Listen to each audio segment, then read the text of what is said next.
Buonasera a tutti, perdonate il ritardo, c'era una questione di palcoscenico che dovevamo risolvere e che è stata risolta. Quindi insomma sono felicissimo di avere stasera il Kelemen Quartet che doveva esibirsi l'anno scorso, ma poi è stato rimandato e quindi finalmente quest'anno abbiamo l'opportunità di averli qua. Io in particolare negli anni mi sono letteralmente innamorato delle loro registrazioni di Bela Bartok, quindi avevo da subito moltissima voglia di portarli a Trieste per ascoltare un autore che non si ascolta sempre, per carità, è un compositore che sicuramente ha oggi sì, attraverso il concerto per orchestra e attraverso Barba Blu, insomma ha sicuramente delle composizioni che sono oggi diciamo così, un classico, delle pietre miliari del nostro repertorio, però nella musica da camera in particolare rappresentano un repertorio piuttosto come dire, particolare, originale rispetto alla musica del Novecento, ha un suo modo di scrivere, un suo mondo, il mondo degli anni in cui la musica e soprattutto gli aspetti nazionalistici dei paesi rispetto alla propria tradizione, al proprio folklore. Oh, grazie. That's great. E quindi è un compositore che ha sicuramente portato insieme a Kodali, ha portato la musica dell'Ungheria in giro per il mondo, ma soprattutto rappresenta con la scuola, che poi in ottima compagnia di altri compositori che hanno cercato anche nelle proprie radici, come è stato Debussy, come è stato anche ovviamente nell'espressionismo anche Schoenberg e tanti autori insomma dell'epoca, Stravinsky, insomma che comunque sono andati a cercare nella propria tradizione. E basta, quindi adesso facciamo parlare i musicisti. So I was just making a little introduction about the concert of today. We are really happy to listen Bartók because it's not, I think it's the first time in this year that we have it in this season. Yes, no, well, yeah, my God, not but in the season. So I was really expecting to have you here, and so maybe I was talking about the fact that for sure Bela Bartók and with Kodali maybe, but it's one of the most interesting examples of composers that went to look in the roots of their music, of their culture. So my question was, how much represent Bela Bartók to Hungary, to your traditional culture? Yes, I think it's better. Well, good evening, everybody. I'm very happy to be here and to be back. We were all here before. We played also with our quartet before, Leonie, and they played with their trio in this very beautiful hall. And about Bartók, he was definitely not the first, and maybe he was one of the first in the 20th century, but if we look back to the way like Dvorak or Tchaikovsky were searching their own music, it was definitely already in the air for a long time before that. We could even go back even more to Baroque times as well. It was French, Italian, English, German. Baroque was always different. They always had their own characters of dances and own traditions. But what is interesting in the Hungarian collecting Hungarian folk music, that Franz Liszt and Brahms, even Dvorak, Sarasate, Ravel, many people thought that the roots are to be found in the gypsy music, which is very interesting because then we heard that 20th century they realized that it's not the gypsy music. It's interesting because most of the times when Bartók and Kodály went to collect music from all over Hungary or even further away, or many times within the territory of Hungary, they collected Romanian, Bulgarian, Moldavian, Ukrainian, Slovak, Croatian, Slovenian music, but they were many times played by gypsies in the village. And then yet Franz Liszt calls the gypsy music already from the cities in the restaurants, the other type of gypsy music. So they do have relation, And nowadays there are great players who play actually both. They don't have to be always gypsy. I'm talking easy about this because my grandfather was a gypsy violinist who was playing the restaurant gypsy music, the one that Brahms and Liszt must have heard, that type. But this type of music is actually almost artificially created in the 19th century. And it came from the world of social network in a city regarding restaurants, hotels, parties, weddings, the more civil world in the bigger towns. They wanted more and more this type of music. And another one is the verbunkos music. It also has roots all the way through to Hungarian folk music, but that the Werbung word in German means advertising. And it was to advertise the civil war against Austrians. Because then there was the revolution in 1948, 49, and then the war. And for decades, they had to advertise the with folk music, verbunkos. The folk music was advertising very nationalistically the pride and the liberty, the freedom of Hungary. So, and this type of mischung created the gypsy music to the second part of the 19th century, and yet the original root is what Kodály and Bartók was looking for in the village, many times played by gypsies. You're going to translate? Yes, I'm going to try. Quindi, diceva che giustamente che non è sicuramente l'esempio di Bartók il primo a utilizzare, che era già nell'area dell'Europa, nelle corde sicuramente della musica che sentivamo Tchaikovsky o comunque, ma stesso anche nelle musiche di altri compositori come Brahms. Quindi era qualcosa che c'era già, che poi lui ha recuperato, se vogliamo, nel Novecento, quindi una lettura così attenta forse allora sì. Diceva che una delle cose interessanti è il fatto che la caratteristica principale nella musica gypsy, che zigana in italiano, esatto, sì. E che quindi anche compositori come Liszt e come Brahms ascoltavano questa musica che poi hanno tradotto come ungherese, però che l'ascoltavano nei ristoranti, nei luoghi, e che quindi questo era l'immaginario che infatti dice, ne parlo con facilità, diceva Barnabas, perché mio padre era un suonatore di musica zigana e quindi sicuramente è una cosa che ho vissuto da vicino. Diceva però che la particolarità, perché questa è musica composta in realtà da tantissime nazionalità diverse, non solo da quella, quindi rappresenta tanti luoghi e tante persone, però che c'è una caratteristica un po' particolare, cioè che viene come reinventata in qualche modo durante il Novecento, no?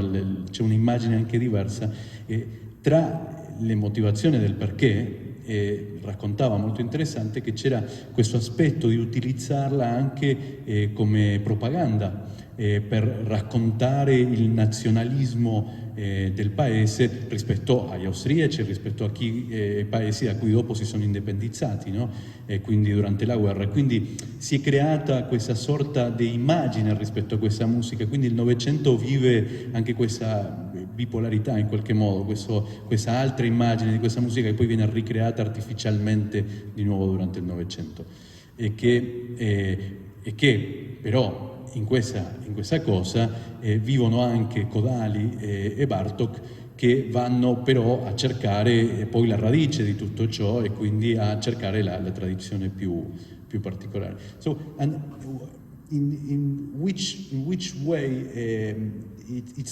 this thing is represented in the Bartók quartets, where we found these roots and this Hungarian and gypsy music? Yes. So when we listen to Bartók or Kodály, or the first part of 20th century in Hungary, they totally went into the original roots of folk music, which had nothing to do with the 19th century if Liszt and Brahms heard music in the restaurants. It goes back much deeper and far behind and beyond, and goes back to maybe thousands of years. Some of the folk tunes are very ancient melodies that can be found even in China sometimes. So Kodai's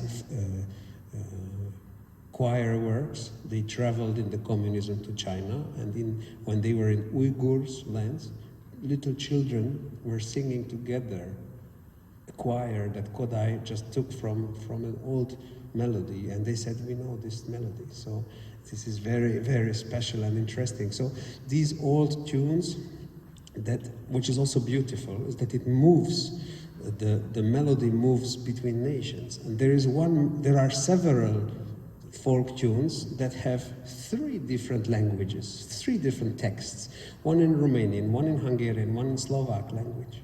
And I think it's a beautiful sign and beautiful message today that it should build bridges between countries and nations. Also now with Ukraine, Hungary, we have thousands of Hungarians living today in Ukraine, and they are having their own beautiful melodies, which they sing sometimes in Hungarian and sometimes in Ruthenian or Rusin, the Rusins. And Bartók writes in his 44 duos, for example, that we also played many times, Ruthenian song. It's a Ukrainian song. And then it can be sung in Hungarian, Ruthenian. So I think this is also a beautiful way. And of course, when Bartók listened to Debussy, Richard Strauss, Mahler, all the late pieces of Franz Liszt, Wagner, they all inspired him a lot. And then listening to and putting the very old, beautiful, very typically Central European, Carpathian Valley, Hungarian melodies into this harmony world. This created his own imagination and his own way. And actually, Kodai was more famous composer in the first decade of the 20th century. So he was earlier recognized as a composer. Bartók was a very talented pianist who was also composing, and that's how it started. Diceva che appunto la musica di Bartók va proprio ad approfondire il folklore che è sicuramente diverso da quelle immagini che avevano Liszt o Brahms, insomma, no? Quindi vanno proprio a cercare la radice vera. E una cosa molto interessante è che molte delle melodie che poi loro vanno a raccogliere e che utilizza poi Bartók anche nella sua musica sono melodie che si ritrovano spesso non solo in Ungheria, ma si ritrovano anche negli altri paesi. E quindi, insomma, per esempio ci sono alcune di queste melodie che hanno tante volte testi diversi, no? In ogni paese hanno magari poi sono arrivate e hanno raccolto il luogo, la tradizione del luogo, eccetera. Quindi hanno dei testi diversi. Quindi diceva come oggi soprattutto è un bel messaggio, perché questa musica che si muove in modo trasversale tra i diversi paesi, ma che poi assorbe la cultura di quel paese lì e diventa, quindi come unisce i diversi popoli, no? Infatti raccontava del fatto che tra questi, anche per esempio anche in Ucraina, no? Ci sono molte di queste melodie che vengono utilizzate e che sono parte della loro tradizione, ma come sono parte anche di tutte le altre tradizioni, quindi come non ci sia poi alla fine una differenza in questo. Poi alla fine raccontava anche come in realtà durante il periodo in cui era in vita Kodály era molto più famoso rispetto a Bartók, infatti Bartók lo diventa poi verso la fine della sua carriera, addirittura veramente famoso lo diventa forse con il concerto per orchestra, quando già è stato in America, eccetera, quindi era un pianista, di questo sì, da subito, che aveva delle grandi doti, però come compositore ci mette più tempo. In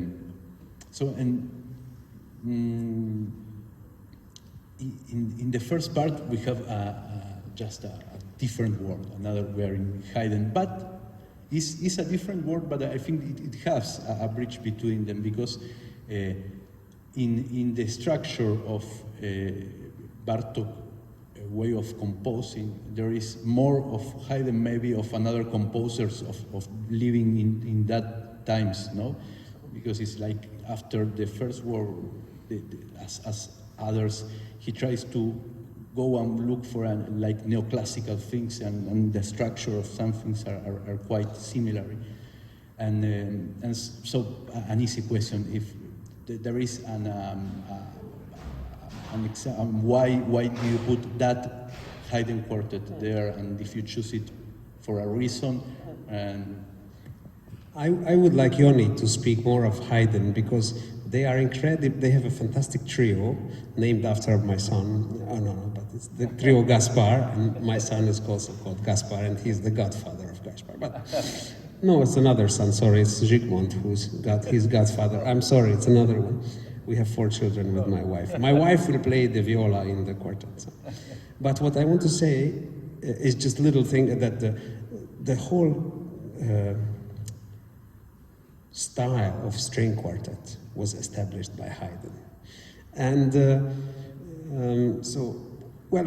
with the ensemble you will hear tonight was established during COVID, because Ionian and Vashti are not the same members with whom we won Borciani competition. It was more than 10 years ago, actually. So since then, we played with many other people. It was very complicated this time. And now with this quartet, we play few projects during the year. We make the CD recording of complete Bartók quartets. And nowadays, we play this particular Haydn quartet. So, and all Haydn quartet works perfectly with Bartók. They really love, Andras Schiff loves to play Haydn and Bartók together, for example. But they are recording, can you imagine, all the piano trios by Haydn. So it's a little bit more than the Bartók string quartets, it's only 6. So regarding Haydn, I would like Yoni to talk, but the fact that Haydn established the string quartet, because before that it was possible to play a string quartet, even Bach fugues or Purcell or many other works, but really it was established at the Esterházy court, which is also connected to Hungary quite strongly. So let Yoni speak a little bit of this great guy, but sorry. No, maybe I translate this part just because if not it's too much. I have a good memory, but no, quindi Barnos ci diceva che innanzitutto Jonas parlerà lui anche di Haydn, perché lui suona anche, hanno un trio con cui tra l'altro ha suonato anche qua, e quindi ha anche un passato triestino, e con cui hanno registrato moltissimo Haydn, e quindi voleva che parlassi lui un po' di questo. Faceva notare, perché la mia domanda è stata, dicevo che questa scelta di Haydn non è un caso, tante volte si può ritrovare più di lui che di altri compositori contemporanei rispetto a Bartók, e quindi il perché di questa cosa. E Barnos diceva che comunque la ricerca su Haydn è che il quartetto innanzitutto è cambiato nel tempo, il Kelemen Quartet non è lo stesso oggi di quello che ha vinto il Paolo Borciani 10 anni fa, e oggi è un ensemble diverso. Si sono consolidati during the pandemic, yes? You find this, durante la pandemia, e adesso infatti recentemente stanno registrando tutti i quartetti di Bartók, ma stanno lavorando moltissimo anche su Haydn, che Haydn, questo lo sappiamo, è sicuramente un po' il padre, no, del quartetto, così come lo intendiamo oggi, così come lo vediamo, e che comunque lui ha lavorato per moltissimi anni per la corte di Esterházy, e quindi c'è un collegamento anche molto vicino anche all'Ungheria da questo punto di vista. Quindi adesso facciamo parlare Jonas di questo. Thank you very much. Hello, everyone. Yeah, I mean, we all know so much about Haydn, there's no need to say much, but the interesting, because your question is why this quartet, and I agree with Barney that more or less from the, I think, 88 quartets, more or less all of them would work. But of course, the interesting fact about Haydn is, as we know, he worked in the court of Esterházy, and that is a direct connection to Hungary. And it's again kind of the beauty of that time, let's say, is that the worlds of Hungary and Austria were as different as they were also so interconnected in so many ways, at so many levels. And what is also good to know is that Haydn was a very sort of, as far as we read and understand from his music, he was a person who was very much down to earth. He was about the people. Yeah?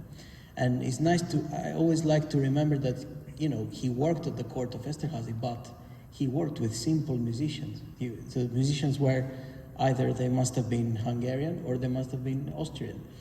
And these musicians were at the service of the court, and then during the rest of the day, what would they do? They would play folk tunes, they would play the simple music, they would speak their language. So, the villages were mixed. I mean, Esterházy, if you go now, it's like you don't really understand unless you know. So that must have been absolutely part of his daily life, his daily bread in the music, that he heard and looked how the musicians played. So that is totally visible in the quartets, that there are all over the place beautiful Ländler tunes from the from the Austrian folk music, and then suddenly there is the Hungarian folk music, and that is absolutely interconnected, just as probably the daily life of the court of Esterházy was. So. Diceva che in effetti forse qualunque degli 88 quartetti potrebbe funzionare bene con un concerto con Bartók, però che la particolarità proprio sta nel compositore e nell'aspetto che ha vissuto, no? In Ungheria, e quindi che anche la musica di Haydn in qualche modo si può intuire e si capisce che era interconnessa con il mondo austriaco in moltissimi livelli diversi, no? Ecco, quindi la musica ungherese di nuovo con la musica austriaca, e questo diceva che una cosa molto interessante era pensare che lui lavorava con le persone di corte, no? E quindi con i musicisti che lavoravano nella corte, e questi erano persone anche comuni, diciamo, persone che durante il giorno magari suonavano per la corte, però quando finivano il loro orario di lavoro magari dovevano andare a lavorare a un ristorante, come dicevamo prima, forse a suonare, accompagnare qualche occasione, e questo lo facevano con le melodie del folklore del luogo, no? E quindi torna questa musica zigana, e che infatti nella musica anche di Haydn si sentono, sì, per carità, questa costruzione, queste melodie, questi Ländler, quindi che sono il minuetto, diciamo così, austriaco, che torna nella sua musica, ma che di colpo spesso anche in tempi diversi poi ha delle caratteristiche invece della musica anche ungherese, no? Torna questa musica zigana, e che quindi questo è forse uno dei fattori principali. Ecco, oggi abbiamo fatto un po' tardi proprio per l'inizio, e so che poi quando ci lasciamo andare molto oltre, però volevo recuperare una cosa che avevamo fatto le prime volte, chiedendo se qualcuno ha qualche domanda da fare o qualche dubbio, e che magari vuole rivolgere ai musicisti del concerto di stasera, insomma, o in generale della musica. Io non so se qualcuno ha qualche curiosità da chiedere, questo è il momento. No. Il violino Guarneri che usate stasera, vero? Sì. È di proprietà però dello Stato? If you can talk about your Guarneri violin, if you're playing with that tonight. There will be a Guarneri del Gesù tonight, not in my hands. It's in his hands. He got a beautiful Guarneri del Gesù that was played before by Ilya Gringolds, and as a matter of fact, I have also a Guarneri del Gesù home. The reason I don't play it on that violin, because I ordered a violin 3 years ago from a fantastic maker who lives in London, Gábor Draskóczy, and he asked me, what kind of violin would you like? Guarneri type, Stradivari? Well, I said, I have a Guarneri, so let's have a Stradivari. Okay, what kind of Stradivari? Well, my favorite is Leonidas Kavakos, another Greek violinist, Stradivari, and he says, oh, I happened to renovate that violin. So he knew that violin inside out. Stradivari was 94 years old when he made that violin. And Gábor Draskóczy never made this late Strat copy. He's one of the top 3 makers of today. He won this big competition where there are 2 grand prizes in America. Most beautiful violin, best sounding violin. He won with 1 instrument. no one before, no one since. So he's fantastic, and I just love that violin. And now I played lots of concertos with this violin, so I really got into it, because we recorded the string quartets in December with the two Guarneris, which sounded very well together. But now for a live concert, I try to warm this in, and I think you will like it. It's no one would ever guess. Looking, it looks really beautifully like an old Strat. It's a beautiful copy. And so now it will be actually a modern violin, which I'm very proud of and very happy that this can still work. It's really interesting. Diceva che stasera ci sarà un Guarniero di Gesù, ma che lo suona Jonas, che invece però è molto interessante sapere che il suo violino è un violino che 3 anni fa ha chiesto di costruire a un liutaio e che nel sceglierlo lui piaceva molto, perché l'ha chiesto, ma voi, perché quando i liutai oggi anche prendono come esempio spesso strumenti storici per costruire quelli nuovi, e quindi l'ha chiesto: lo vuoi più come un Guarnieri, come uno Stradivari? Ho detto no, visto che il Guarnieri ce l'ho già, facciamo uno Stradivari. E in particolare a lui gli piaceva molto un violino, lo Stradivari che ha Cavacos, Cavacos, Cavacos, I always have this out. Okay, that's true. That's like Cavacos. It has this beautiful violin, and it's una. Italiano, per favore. A volte comincio a parlare anche spagnolo. Always Spanish, Italian, is everything a mess. No, e una cosa interessante è che questo violino, questo Stradivari che ha Cavacos, lo ha costruito Stradivari quando aveva 94 anni, quindi era già grande. E quindi è uno strumento molto particolare. Diceva che quando hanno registrato gli ultimi dischi con i quartetti hanno suonato entrambi i Guarnieri, però adesso andando in tour eccetera gli piace provare questo strumento che ha nuovo e che secondo lui ha un bellissimo suono. Poi gli direte, diciamo, se avete apprezzato questo, e che quindi questa è la storia. Bella domanda. Thank you. Yes. May I have a question? May I have a question? Has anyone arrived here with a score of any piece that we will play tonight? Qualcuno ha la partitura di stasera? Andremo. We're going to go because sometimes the students have it, in the last part, because there are a lot of students. We're going. Yeah. Qualcuno ha portato? No, noi l'abbiamo già vista. Però tutti i nostri soci lo vedono sui video che noi pubblichiamo su YouTube con i link, noi mettiamo il video con la partitura. È vero. Sì, because we put always before the concerts we put a material them to see it, and they have the possibility to look the score with the music. So they're going to look. Yeah. Okay. Thank you and good concert.